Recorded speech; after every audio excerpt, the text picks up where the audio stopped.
Soyez les bienvenus sur la page de Aziz le professionnel.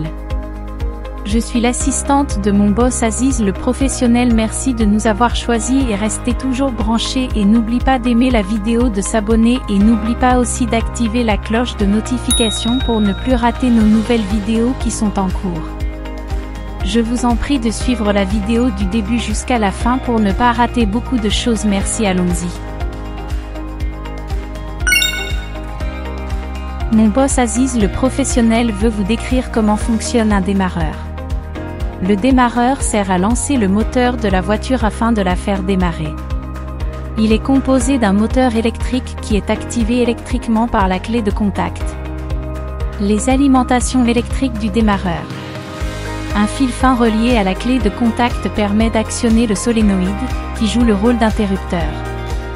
Un gros fil en provenance de la batterie alimente le démarreur une fois le solénoïde activé. Pourquoi changer un démarreur? Un démarreur en panne ne permet plus le démarrage de son véhicule. Donc c'est à changer alors. Quand changer un démarreur? Le moteur peine à démarrer. Absence de réaction du moteur lorsque l'on tourne la clé de contact, malgré les signes apparents d'une batterie en bon état. Les signes d'une batterie en bon état étant une bonne intensité lumineuse des voyants et des feux. Si la voiture ne démarre pas, comment savoir qui du démarreur ou de la batterie est à plat? J'ai une idée pour vous. Si rien ne s'allume ou que l'intensité est très faible, c'est la batterie qui est à plat.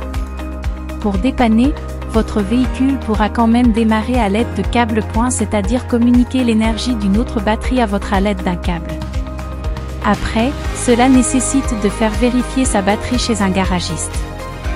Si l'intensité lumineuse est bonne, c'est le démarreur qui est probablement défaillant, c'est-à-dire gâté ou usé. Attention, dans le cas où le démarreur paraît défaillant, le problème peut aussi provenir des liaisons électriques.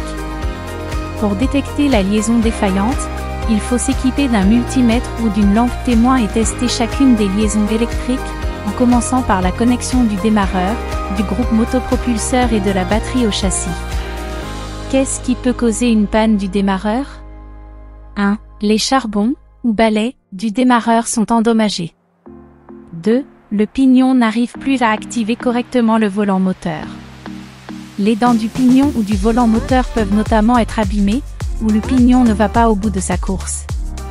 Dans un tel cas, il est préférable de faire appel à un mécanicien.